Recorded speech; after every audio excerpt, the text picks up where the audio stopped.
আসসালামু আলাইকুম গাইস। আশা করি ভালো আছো। আলহামদুলিল্লাহ। আল্লাহর রহমতে ভালো আছি। তো ফিরে আসলাম নতুন একটি রিঅ্যাকশন ভিডিও নিয়ে। তো আজকে আমরা দেখব অবশেষে ফিরে এলো Huawei। ওকে, বাংলাদেশের official Huawei and Android। Okay. Huawei and Android এটা আবার ফিরে এসেছে বাংলাদেশে, সেটা আমরা আজকে দেখব প্লাস রিঅ্যাকশন করব অবশ্যই।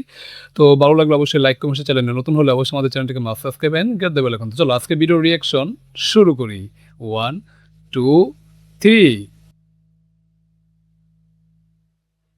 হ্যাঁ, আপনি থাম্বনেইল একদম ঠিক দেখছেন। হুয়াওয়ে ফাইনালি ব্যাক করছে। এই মুহূর্তে আমার হাতে হুয়াওয়ের একটি স্মার্টফোন রয়েছে, যা কিনা অফিসিয়াল, বাট তার চাইতে মজার ব্যাপার হলো এখানে গুগল প্লে স্টোর চলছে। আপনি প্লে স্টোরেই চলতে দেখছেন। এমনকি আমি চাইলে এখানে অ্যান্ড্রয়েডের অ্যাপ্লিকেশনগুলো ইনস্টল করতে পারছি, ব্যবহার করতে পারছি। ফাইনালি বাংলাদেশে হুয়াওয়ে আসছে এবং মানে Huawei ডিভাইসটা Huawei কিন্তু বর্তমানে কি পুরো ওয়ার্ল্ডের মধ্যে কি ব্যান করে রেখেছে, ঠিক আছে? মানে বিশেষ করে ডোনাল্ড ট্রাম্প ব্যান করেছে, সেটা তোমরা ভালো করে জানো। তো Huawei এখন আসবে আবার, সেটা আবার বাংলাদেশে। তো এই Huawei ডিভাইসের অনেকই প্রিয় ছিল, আমার অলমোস্ট মানে কি একটা ফেভারিট মানে কি ডিভাইস বলতে পারো এই আর কি। বাট এটা আসলে আমরা দেখবো যে এটা আসলে কত টাকার মধ্যে আসে, সেটা এখন জানার বিষয়। আর ডিভাইস দেখতে খুবই প্রিমিয়াম লাগছে, আবার ন্যানো চিনবেল, ঠিক আছে? ডিসপ্লেটা আবার কি রাউন্ড শেপ ডিসপ্লে, যেটাতে খুবই সুন্দর লাগছে। তো চলো বিউটি প্লে করি।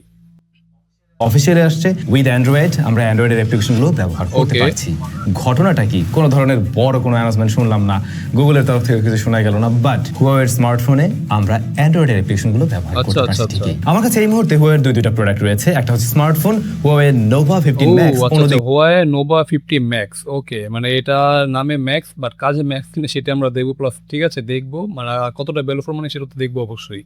তো দেখা যাক, এটা ফোনটা দেখতে খুবই প্রিমিয়াম লাগছে, ডিজাইনটা বেশ সুন্দর। তো চলো বিউটি প্লে করি। রয়েছে আমার হাতে একটি tab Huawei MatePad 11.5। Okay. So শুধুমাত্র এই দুইটা জিনিস নিয়ে জার্নি শুরু করছে ব্যাপারটা মোটেই সেরকম না। Huawei আরো অনেকগুলো ডিভাইসই অফিসিয়ালি আসতে চলছে বাংলাদেশে। আমি এখানে লিস্টটা শেয়ার করে দিলাম। দেখো এখানে Huawei অনেকগুলো লিস্ট, ঠিক আছে? মানে অনেকগুলো ডিভাইস আনতে যাচ্ছে, যেটা কিন্তু আসলেই করছেন। এখন তারা বুঝলাম না, এটা আসলে কি গুগল কি তাদের কি ব্যান মানে কি ব্যান কি তুলে নিল নাকি, সেটা তো বুঝতে পারছি না, যেটা কিন্তু আসলেই এখন জানার একটা বিষয়, ঠিক আছে? তো চলো বিউটি প্লে করি। Hello everyone, brand new techniques কেমন হয়? ব্র্যান্ড নিউ ভিডিওতে আপনাদেরকে অনেক অনেক ওয়েলকাম। Huawei ব্যাক করছে বাংলাদেশে, আবার অফিসিয়ালি পাওয়া যাবে। সত্যি এটা আমাদের জন্য বেশ দারুণ একটা সুখবর। মানে স্মার্টফোন মার্কেটে আরেকটা নতুন কম্পিটিটর। এবং Huawei এর ব্যাপারে আপনারা খুব ভালো করে জানেন। Huawei প্রথমে তৈরি করতে কি? প্রথমে তৈরি করতে হচ্ছে গিয়ে নেটওয়ার্কিং এর ইকুইপমেন্ট বা নেটওয়ার্কিং সুইচগুলো। তারপরে 2003 সালে স্মার্টফোন তৈরি করা শুরু করে, তবে অন্য নামে অন্য ব্র্যান্ডের জন্য। বাট 2009 সালে তারা তাদের প্রথম অ্যান্ড্রয়েড ডিভাইস নিয়ে আসে এবং এরপরে যে লেভেলের জনপ্রিয়তা পাওয়া শুরু করলো, একটা সময় স্যামসাংকে টপকে নাম্বার 1 এ চলে আসলো, আপনারা নিশ্চয়ই জানেন। এবং বিশেষ করে তাদের জনপ্রিয়তা ছিল পি সিরিজ অর্থাৎ ফটোগ্রাফির জন্য ম্যাট সিরিজ। এবং ওই সময় লেকের সাথে ওরা কোলাবোরেশন করছিল এবং মোবাইল ফোন ফটোগ্রাফিতে অন্য লেভেলে নিয়ে খেলতেছিল আর কি। তারপরে মাঝে আপনারা জানেন জিএসএম সার্ভিস অফ হয়ে যায় আমেরিকার ব্যানের কারণে, তো অনেক ব্যাপার স্যাপার ছিল। বাট ফাইনালি ওদের কামব্যাক হতে চলছে, এটাই হচ্ছে গিয়ে বিশাল বড় ব্যাপার স্যাপার। এবং ব্যাপারটা একটু ডিফারেন্ট ভাবে হচ্ছে। কিভাবে ডিফারেন্ট ভাবে হচ্ছে সে ব্যাপারে তো আমরা অবশ্যই যাবো, বাট আজকের ভিডিওটা আমরা কোনো ইনডেপথ রিভিউতে যাচ্ছি না এই ডিভাইসগুলো নিয়ে। আমরা এই দুটো ডিভাইসের একটা ফার্স্ট ইমপ্রেশন অবশ্যই আপনাদের সাথে তুলে ধরছি, সেই সাথে ঘটনাটা কিভাবে ঘটছে সে বিষয়গুলো আলোচনা করব। আমি শুরুতেই আপনাদেরকে দেখেছিলাম গুগল প্লে স্টোর রান করছে। আসলে গুগল প্লে স্টোর যে রান করছে এবং গুগল প্লে স্টোর থেকে আমি আমার প্রয়োজনীয় অ্যাপ্লিকেশনগুলো ইনস্টল করতে এটা তো পারছি। আসলে গুড সাইন, মানে তারা গুগল কিন্তু ব্যান করে দিয়েছে Huawei-কে, মানে সরি ডোনাল্ড ট্রাম্প ব্যান করেছে Huawei ডিভাইসকে, ঠিক আছে, বা Huawei কোম্পানিকে। বাট আমরা এখানে Huawei ডিভাইস এখন কি মানে অ্যান্ড্রয়েডের যে সাপোর্টগুলো মানে অ্যান্ড্রয়েডের যে মানে অ্যাপগুলোকে আমরা ইউজ করতে পারছি, যেটা কিন্তু আসলে ভালো। হ্যাঁ, তো চলো বিউটি প্লে করি। এখন গুগল প্লে স্টোর আমি এখানে কিভাবে পেলাম?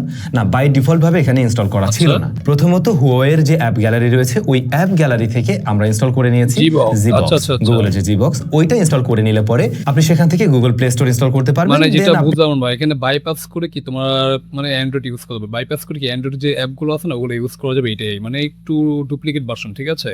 মানে এখানে বোঝা গেল যে মানে এখনো তারা কি মানে Huawei যে ব্যান হয়ে আছে এখনো তারা ব্যানই হয়ে আছে, ঠিক আছে? মানে ব্যান কিন্তু তুলেনি, ঠিক আছে, যেটা বুঝলাম। তো চলো বিউটি প্লে করি। আপনার প্রয়োজনীয় অ্যাপ্লিকেশনগুলো ইনস্টল করতে পারবেন গুগল প্লে স্টোর থেকেই, যেগুলো আমরা সচরাচর সবাই ব্যবহার করি বা সবাই তো গুগল প্লে স্টোর থেকে অ্যাপ্লিকেশন নিয়ে ইউজ করে, তাই না? তো সেইগুলো সবকিছু আপনি এখানে পাবেন। তবে ওদের যে অ্যাপ গ্যালারি সেখানেই প্রয়োজনীয় অ্যাপ্লিকেশনগুলো রয়েছে, মানে আমাদের নিত্য প্রয়োজনীয় বা যেগুলো আমরা বাংলাদেশিরা ব্যবহার করি সেগুলো দেওয়া আছে, আপনি চাইলে ওখান থেকেও ইনস্টল করতে পারবেন। আচ্ছা, কিভাবে অ্যাপগুলো ইনস্টল করতে হয় সেই প্রসেস তো আমরা অলরেডি জেনে ফেললাম। এবারে চলেন স্মার্টফোনটা একটু দেখি বা বোঝার চেষ্টা করি ভিতরে কি কি আছে। ফার্স্ট অফ অল লুক হচ্ছে এই যে এরকম। লুকের দিক থেকে কিন্তু ওদের এই প্রিমিয়াম সেগমেন্টের জন্য ডিভাইসগুলো রয়েছে তার সাথে বেশ কিছুটা মিল রাখে, এমনকি ফোনটা হাতে নিলে একটু বাল্কি টাইপের ফিল আসে, মোটামুটি বেশ বড় সড়ো টাইপের দেখতে বড় সড়ো ঠিক আছে, বাট ফোনটা কিন্তু দেখতে মনে হচ্ছে অনেক মোটা, ঠিক আছে, থিকনেস তো সেই লেভেলের মোটা। এখন এটা থিকনেস কত সেটা তার যে বললে মেনশনগুলোতে বুঝতে পারবো এই আর কি, বাট দেখে প্রিমিয়াম লাগছে ঠিক আছে, বাট ফোনটা বড় সড়ো প্লাস কি অনেকটা মোটা মনে হচ্ছে এই আর কি। তো চলো ভিডিও প্লে করি। একটা ডিভাইস, রিয়ারের ক্যামেরা মডিউলটা অনেক বড়, চাইলে এটাকে মনে হয় একটু কষ্ট করলে এভাবে ধরা যাবে, হ্যাঁ ধরা যায়, একটু স্লিপারি টাইপের আর কি, বাট এই যে ধরা যায়, এটা বেশ উঁচু। এই স্মার্টফোনটা টোটালি প্লাস্টিক বিল্ড, রিয়ার প্যানেল এবং বডি ফ্রেম প্লাস্টিকের তৈরি, রিয়ার প্যানেলটা ফ্রস্টেড হওয়াতে ফিঙ্গারপ্রিন্ট কিছুটা কম ফোনটা দেখায়। দেখতে যতটা প্রিমিয়াম ভেবেছিলাম, বাট এটা ততটা প্রিমিয়াম না, ঠিক আছে, প্লাস্টিক বিল্ডের একটা ফোন, বা তারপর দেখতে খুবই প্রিমিয়াম লাগছে, এটা কিন্তু আসলে বলবো ফ্রেমটা যদি অ্যালুমিনিয়াম হতো তাহলে আরো বেশি সুন্দর হতো এই আর কি, যেহেতু দেখতে একটা প্রিমিয়াম ভাইব দিচ্ছে এই আর কি। তো চলো ভিডিও প্লে করি। যায় আর কি। তবে ক্যামেরা মডিউলের এই জায়গাটাতে বেশ ভালো রকমের ফিঙ্গারপ্রিন্ট পড়ে। 3.5 মিলিমিটার হেডফোন জ্যাক ওরা দেয়নি, ফোনটার যে থিকনেস রয়েছে সেই জায়গা ওরে থেকে খুব ভাই 8 সহজে মিলিমিটার থিকনেস ভাই, হিউজ মোটা, হিউজ, বুঝতে পারছো? এখানে 8 মিলিমিটার থিকনেসের মধ্যে একটা অবশ্যই হেডফোন জ্যাক দেওয়াটা আসলে দরকার ছিল, দিলে আসলে উপকার হতো, বিশেষ করে যারা মিউজিক লাভার তাদের জন্য তো অনেকটাই উপকার হতো এই আর কি, বাট তারা দেয়নি, যেটা আসলে একটা সমস্যা। তো চলো ভিডিও প্লে করি। 0.5 মিলিমিটার হেডফোন জ্যাকটা দেওয়া যেত, থাকলে অনেকের হয়তো কাজে লাগতো। তবে যাই বলেন না কেন, ফোনটার ওভারঅল লুক কিন্তু বেশ সুন্দর, দেখতে বেশ সুন্দর লাগছে। ঠিক একই রকম ভাবে আপনাকেও কিন্তু এই মুহূর্তে আরো বেশি সুন্দর লাগবে নতুন নতুন জার্সিতে, যেহেতু বিশ্বকাপ আসতে চলছে, পছন্দের দলের জার্সি নিশ্চয়ই অনেকে কিনবেন। আমাদের টাইজোতে এই মুহূর্তে একদম প্রিমিয়াম কোয়ালিটির জার্সিগুলো অ্যাভেলেবল রয়েছে, প্লেয়ার এডিশন, ফ্যান এডিশন সবকিছুই আছে, এবং আপনি 10% ডিসকাউন্টেও কিনতে পারবেন। ভিডিও ডেসক্রিপশনে লিঙ্ক টিঙ্ক সবকিছু মেনশন করা আছে। অলরাইট, ডিজাইনের ব্যাপারটা তো আমরা দেখে ফেলছি, এবার চলো একটু ডিসপ্লেটা দেখি। ডিসপ্লের তিন বেজেল বেশ ন্যারো অ্যান্ড সিমেট্রিক্যাল। ওয়াও, ডিসপ্লেটা ভাই আসলে সুন্দর, ইমপ্রেসিভ একটা ডিসপ্লে বলতে পারো। আর ডিসপ্লেটা আমরা পাচ্ছি 6.84 ইঞ্চির একটা বিশাল বড় সড়ো ডিসপ্লে, বিশেষ করে যারা গেমার আছো বা যারা মিডিয়া কনজিউম করে তাদের কাছে আই থিঙ্ক ডিসপ্লেটা বেশ সুন্দর লাগবে আর কি। আর হ্যাঁ, ডিসপ্লে চিনবে একদম সুপার লেভেলের না, সিমেট্রিক্যাল, ঠিক আছে। আর ডিসপ্লে রাউন্ড শেপ হওয়ার কারণে কি বেশ একদম প্রিমিয়াম লাগছে। আর পাঞ্চুর কাটারটা আই থিঙ্ক ঠিকঠাকই আছে, খারাপ না, ওভারঅল ডিসপ্লেটা বেশ কোয়ালিটি বেশ গুড। তো চলো বিউটি প্লে করি। দেখতে ভালো লাগতেছে, এবং টপ সেন্টারে আমরা 5 হোল কাটআউট দেখছি। এটা মূলত একটা ওলেড প্যানেল। আচ্ছা, P OLED, sorry P OLED panel মানে কি? এটা অ্যামোলেড ডিসপ্লে না, বাট এটা পি ওলেড মানে কি অ্যামোলেডের ছোট ভাই বলতে পারো। বাট পি ওলেড কি অনেকটা কি অ্যামোলেডের মধ্যে কি কালার দেওয়ার চেষ্টা করে, ঠিক আছে, অনেকটা কি কালারফুল ডিসপ্লে, অনেকটা কি সিমিলার অ্যামোলেড, ঠিক আছে। আই থিঙ্ক ডিসপ্লেটা বেশ ভালো লাগবে আর কি। তো চলো বিউটি প্লে করি। বড় সড়ো 6.84 ইঞ্চ এবং 4000 নিট স্পিক ব্রাইটনেস থাকাতে ইনডোর আউটডোর সব জায়গায় মোটামুটি ব্যবহার করতে অবশ্যই এটা পারবেন। নাম্বার গেমিং করেছে, ঠিক আছে, 4000 নিটসের, বাট আই থিঙ্ক এটা নাম্বার গেমিং না হলেও সমস্যা নেই, যেহেতু আউটডোর ইনডোর আমরা ঠিকঠাক ইউজ করতে পারলে হলো, মানে ডিরেক্ট সূর্যের আলোতে যদি আমরা ঠিকঠাক কি স্ট্রাগল ফ্রি ইউজ করতে পারি তাহলে তো আসলেই ভালো, তাই না? তো চলো বিউটি প্লে করি। এটুকু বলা যাচ্ছে। আমরা এখন পর্যন্ত যতটুকু ব্যবহার করেছি ব্রাইটনেস জনিত কোনো ইস্যু আমরা ফেস করিনি। সেই সাথে এটার পিপিআই যথেষ্ট ভালো, 444 পিপিআই হওয়াতে শার্পনেস ডিটেল বেশ ভালো লাগে, কালার রিপ্রেজেন্টেশন খুবই ভালো, ভাইব্রেন্ট ভিভিড কালার দিচ্ছে, টাচ রেসপন্সও ভালো পেয়েছি। ডিসপ্লেতে এখন পর্যন্ত কোনো ধরনের ইস্যু আমি পাইনি। তারপরেও আমরা ইনডেপথে তো রিভিউ নিয়ে আসবো খুব শীঘ্রই, তখন আরো অনেক কিছুই জানানো যাবে আপনাদেরকে যদি কোনো কিছু পাওয়া যায় আর কি। চলেন এবার একটু ভিতরের দিকে যাই, আমি একটু ইউআই এর কাছে আগে যাই, তারপরে না হয় এসএস এর কাছে যাব। এটা শোনার জন্য আপনারা ওয়েট করে আছেন। সত্যি বলতে এই ডিভাইসটা রান করছে হারমোনি ওএস, হুয়াওয়ে এর EMUI ওটাতেই রান করছে। কি শকড হইলেন? তাহলে অ্যান্ড্রয়েডের অ্যাপ্লিকেশন কেমনে চলে? এইখানে ওরা একটা কাহিনী করছে। এখানে হচ্ছে অ্যান্ড্রয়েডের অ্যাপ্লিকেশনগুলোকে রান করার জন্য এটার মাঝে অ্যান্ড্রয়েডও দেওয়া আছে, তবে সেটা বাইপাস সিস্টেমে কাজ করে। অর্থাৎ আপনি নর্মালি যখন ফোনটা দেখছেন বা চালাচ্ছেন তখন কিন্তু আপনি দেখবেন এটা হারমোনি ওয়েসেই রান করছে বা সেভাবে চলছে, কিন্তু অ্যান্ড্রয়েডের অ্যাপ্লিকেশনগুলোকে রান করার জন্য অ্যান্ড্রয়েডও দেওয়া আছে এর মাঝে। বাট নর্মালি আপনি যখন ওর সেটিংসে গিয়ে অ্যাবাউট দেখতে যাবেন সেই জায়গা থেকে আপনি অ্যান্ড্রয়েড ভার্সন দেখতে পাবেন না। বাট অ্যান্ড্রয়েড ভার্সন দেখার জন্য আপনি যদি থার্ড পার্টি কোনো অ্যাপ্লিকেশন ইউজ করেন, যেগুলো দিয়ে আমরা বিভিন্ন সময় স্পেকগুলো দেখতে চাই, সেগুলো দিয়ে আপনি অ্যান্ড্রয়েড ভার্সন দেখতে পাবেন। আমার কাছে যে ইউনিটগুলো রয়েছে ইঞ্জিনিয়ারিং ইউনিট, মানে একদম রেডি ইউনিট না, অর্থাৎ আপনার হাতে যাওয়ার জন্য যে রেডি ইউনিটগুলো হয় সেটা না। সো এইটা এই মুহূর্তে আমি দেখলাম রান করছে অ্যান্ড্রয়েড 12 জাস্ট বাইপাস করার জন্য। বর্তমানে কিন্তু অ্যান্ড্রয়েড 16 চলে, বাট এখন অ্যান্ড্রয়েড 12 পাচ্ছি, মানে অ্যাপ্লিকেশন রান করার জন্য, ঠিক আছে। যদি এটা থার্ড পার্টি সফটওয়্যারে তারা দেখেছে আর কি, আর এটা কিন্তু রেডি ইউনিট না, সেটা স্যাম ভাই বললো অবশ্যই। তো চলো বিউটি প্লে করি। এই অ্যান্ড্রয়েডটা শুধুমাত্র দেওয়া হয়েছে এই অ্যাপ্লিকেশনগুলোকে রান করার জন্য, বাট বাকি বিষয়বস্তু সামলে নেবে হচ্ছে গিয়ে হারমোনি ওএস বা ওদের নিজস্ব ইউআই। ব্যাপারটা বেশ ইন্টারেস্টিং। একরকম এভাবে বলা যায় যে আপনার একটা ডিভাইসে দুইটা অপারেটিং সিস্টেমের সমন্বয়ে রান করছে। এটা আসলে ইন্টারেস্টিং। আই থিংক অ্যান্ড্রয়েডের ব্যাপারটা ক্লিয়ার, এবং এই কারণেই গুগলের তরফ থেকে ঘটা করে কিছু বলা হয়নি, হুয়াওয়ের তরফ থেকে আমরা ঘটা করে তেমন কিছু। সেটাই তো ভাই, মানে আমি তো পুরো অবাক ছিলাম ভাই, মানে আমি ভাবলাম কি গুগল তারা কি মানে হুয়াওয়েকে ব্যান কি তুলে নিল কি না, সেটা একটা মানে তুলে নিলে তো আসলেই ভালো হতো, মানে আবার নতুন করে হুয়াওয়ে ডিভাইস পেতাম, যেটা আসলেই ভালো। বাট যেটা বুঝলাম মানে কি তোমার গুগল কিন্তু ব্যান তোলে নেই, ঠিক আছে। তারা এখানে একটা তারা অ্যান্ড্রয়েড অ্যাপ্লিকেশন মানে অ্যান্ড্রয়েড 12 সেটা দিয়েছে, কিন্তু সেটা দেখা যায় না, বাট থার্ড পার্টি সফটওয়্যার দিয়ে কি দেখা যায়, ঠিক আছে। আর বাইপাস করে কি অ্যান্ড্রয়েডে মানে অ্যাপগুলো কি ইউজ করা যাচ্ছে, যেমন আই থিঙ্ক মোটামুটি ভালোই আর কি, বাট খারাপ না, বেশ ইন্টারেস্টিং। তো চলো বিউটি প্লে করি।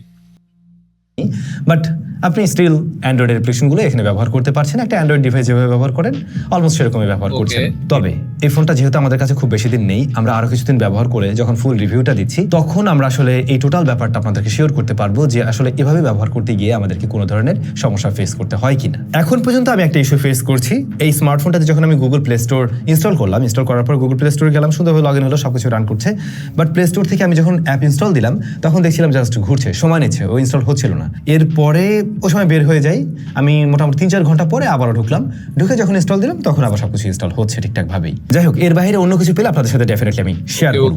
এসএসসি হিসেবে ওরা কিন্তু কোনো থার্ড পার্টি এসএসসি ব্যবহার করেনি, বরং নিজস্ব এসএসসি বা নিজস্ব চিপ ব্যবহার করছে, হাই সিলিকন কিরিন।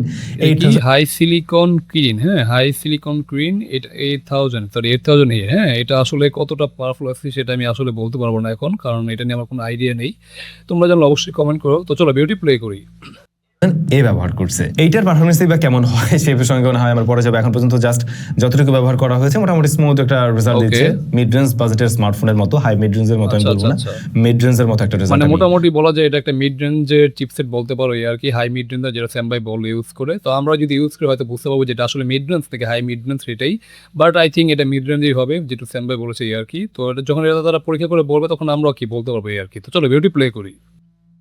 পাচ্ছি আর কি। যদিও এই ফোনটাতে অনেক অ্যাপ্লিকেশন আমরা ইনস্টল করছি ইচ্ছে মতো, মানে জাস্ট দেখার জন্য যে কি অবস্থা অ্যান্ড্রয়েড অ্যাপ্লিকেশনগুলো কেউ আসলে কিভাবে হ্যান্ডেল করতে পারছে, প্রচুর পরিমাণে অ্যাপ ইনস্টল করা হয়েছে আর কি। আচ্ছা, এবার যদি ক্যামেরাতে আসি, ক্যামেরার মডিউল দেখে যতটা বড় লাগছিল আসলে অত বড় সড়ো ক্যামেরা নেই এখানে। 50 মেগাপিক্সেলের মেইন শুটার তো আছে, এর পাশাপাশি একটা অক্সিলারি সেন্সর আছে, আলট্রাওয়াইডটা থাকা অত্যন্ত জরুরি। এখানে আমরা দেখতে পাচ্ছি 3টা ক্যামেরা সেটআপ, একটা ফ্ল্যাশের, ঠিক আছে, বাট 3টার মধ্যে মনে একটা ফ্যাক্ট দামি, আর একটা মেইন সেন্সর পাচ্ছি 50 মেগাপিক্সেল, আর একটা অক্সিলারি সেন্সর, যেটা কিন্তু আই থিঙ্ক বেশ হতাশার একটা ব্যাপার, ঠিক আছে।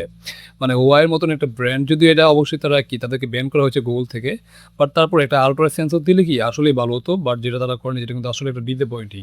আর ক্যামেরা সেন্সর দেখে মনে হচ্ছে এটা একটা কি মানে এন্ট্রি লেভেল টু মিড রেঞ্জে যায়, মিড রেঞ্জের কাছাকাছি যে এরকম একটা ফোন হতে পারে এই আর কি, যতটুকু আমি আইডিয়া করতে পারছি। বা এটা অবশ্যই গেমিং ফোনও বলতে পারো, বাট এটা আই থিঙ্ক এটা গেমিং না, বাট মিড রেঞ্জের মতো, মানে মিড রেঞ্জের ফোনগুলো যেরকম সাপোর্ট দেয় ওরকমই সাপোর্ট দিতে, যেটা আমরা আগে বললো। চলো বিউটি প্লে করি। ছিল যেটা স্মার্টফোনের ওভারঅল লুকের সাথে তো অবশ্যই যায়, আর থাকলে পরেই মানে পারফেক্ট হতো। ফ্রন্ট ফেসিং ক্যামেরা রয়েছে 8 মেগাপিক্সেলের শুটার। ওরে ভাই, মানে ডিসপ্লেটা যতটা সুন্দর ক্যামেরাটা ততটাই কম, ঠিক আছে। মানে এই কারণেই বললাম, দেখো মানে আমরা সেলফি ক্যামেরা পাচ্ছি মাত্র 8 মেগাপিক্সেল, যদিও মেগাপিক্সেল হিসাব করলে অনেক সময় মানে ছবি কোয়ালিটি খারাপ হয় ভালো হয় এটা দেখে লাভ নেই, ঠিক আছে, বাট 8 মেগাপিক্সেল সেলফি ক্যামেরা অনেকটা কি কম মনে হচ্ছে আর কি। তো দেখি মনে হচ্ছে এটা একটা এন্ট্রি লেভেল টু মিড রেঞ্জের যে এরকম একটা ফোন। তো চলো বিউটি প্লে করি। ফ্রন্ট ফেসিং ক্যামেরাটাও আমার কাছে একটু ছোট মনে হয়েছে, আমি ইনিশিয়ালি কয়েকটা ছবি আপনাদের সাথে শেয়ার করে দিচ্ছি বোথ সাইডে। সেগুলো তোমার কি ওই ফ্রন্ট ফেস ক্যামেরার ছবি দেখো, ছবির কোয়ালিটিটা দেখো, একদম শার্পনেস ডিটেলসের ঘাটতি, ঠিক আছে। এই ছবি কোয়ালিটি যদি আমি বলি, মানে একটা 15 থেকে 20,000 টাকা ফোনের মধ্যে যেরকম আমরা ছবি পেয়ে থাকি বর্তমানে, এটাকে ওরকমই মনে হচ্ছে। ছবি কোয়ালিটি বেশ ভালো একটা বলতে পারছি না, আর এখানে অবশ্যই শার্পনেস ডিটেলসে বেশ অনেক ঘাটতি, ঠিক আছে, বাট মানে আহামরি নয়, মানে অ্যাভারেজ কোয়ালিটি বলা যায় আর কি। তো চলো বিউটি প্লে করি। আপনারা আপনাদের মন্তব্য জানাবেন। আসলে মন্তব্য জানাতে গেলেও আমার মনে হয় ফোনের দাম জানাতে হবে, অবশ্যই, যেহেতু এটা বাংলাদেশে এখন অফিসিয়ালি লঞ্চ করে নাই ওরা, সুতরাং আমি আপনাদেরকে ওই ব্যাপারটা শেয়ার করতে পারছি না এই মুহূর্তে। মানে কেমনে শেয়ার করবো, আমি নিজেও দাম জানি না, দেখা যাক কি দামে। আসলে যদি দামটা জানতে পারতাম তাহলে হয়তো বুঝতে পারতাম যেটা আসলে এন্ট্রি লেভেলের ফোন না মিড রেঞ্জের ফোন নাকি হাই মিড রেঞ্জের, মানে যদি এটা হাই মিড রেঞ্জের হবে না, but entry level to mid রেঞ্জের যে এরকম এটা হবেই আর কি, যেটা আমি আই থিঙ্ক কি এখন গেস করলাম আর কি। তো চলো বিউটি প্লে করি। স্টেরিও স্পিকার আছে, ফিঙ্গারপ্রিন্ট স্ক্যানার সাইড মাউন্টেড দিয়ে রাখছে, এটা মনে হয় কস্ট কাটিং এর শিকার। আর 8500 mAh ব্যাটারি, সো বিশাল বড় ব্যাটারি নিয়ে আসছে, 45 ওয়াটের চার্জিং সিস্টেম, 15 ওয়াট রিভার্স দিতে পারে। এই হচ্ছে মোটামুটি Huawei Nova 15। মানে আমরা এখানে ফোনটার মধ্যে যেটা দেখলাম, ডিজাইনটা আউটলুকটা বেশ সুন্দর, ডিসপ্লেটা বেশ সুন্দর, এক ন্যানো চিমটের বলা যায়, বাট যেখানে কস্ট কাট করেছে সেটা অবশ্যই তারা ক্যামেরাতে পুরোপুরি কস্ট কাট করে দিয়েছে, যেটা পুরোপুরি একটা স্ক্যাম বলতে পারো। দেখতে খুবই প্রিমিয়াম লাগছে ফোনটা, বাট এটা আসলে এই ক্যামেরাতে কি তারা একদম পুরো স্ক্যাম করে দিয়েছে, যেরকম আসলে সমস্যা। আর আরেকটা জিনিস ভালো হলো যেটা সেটা হলো তোমার ব্যাটারি, মানে 8500 mAh বিশাল বড় সড়ো একটা ব্যাটারি দিয়েছে, যেটা কিন্তু আসলে গুড সাইন। প্লাস কি 80 ওয়াটের চার্জার নাকি, যাই হোক দেখি একটু দেখে নিই। হ্যাঁ, 40 ওয়াটের চার্জার, ঠিক আছে, 40 ওয়াটের চার্জার দিয়েছে, যেটা কিন্তু আই থিঙ্ক বেশ গুড, মানে ব্যাটারিটা ভালো আছে, খারাপ না। তো চলো বিউটি প্লে করি। ওয়াটের চার্জিং সিস্টেম, 15 ওয়াট রিভার্স দিতে পারে।